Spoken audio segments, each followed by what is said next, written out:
De ce nouveau chèque carburant, juré, le quoi qu'il en coûte, c'est terminé. Emmanuel Macron l'a redit hier. L'heure est aux économies pour l'État qui va présenter mercredi son projet de loi de finances 2024. Il faut renflouer les caisses et tous les moyens sont bons. Par exemple, l'État veut cibler les aéroports et les concessions autoroutières. Une taxe concession devrait même apparaître dans le budget 2024, Aurélien Fleureau.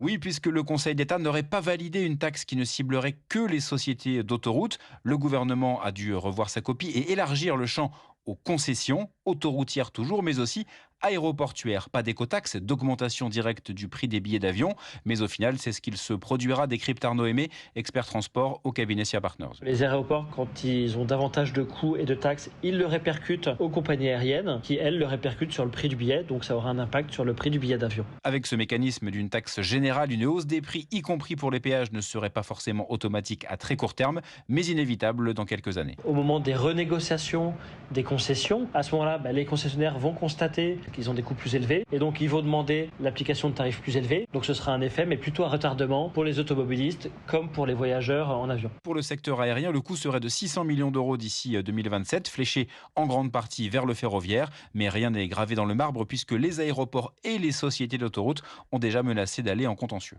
Aurélien Fleureau pour Europe 1.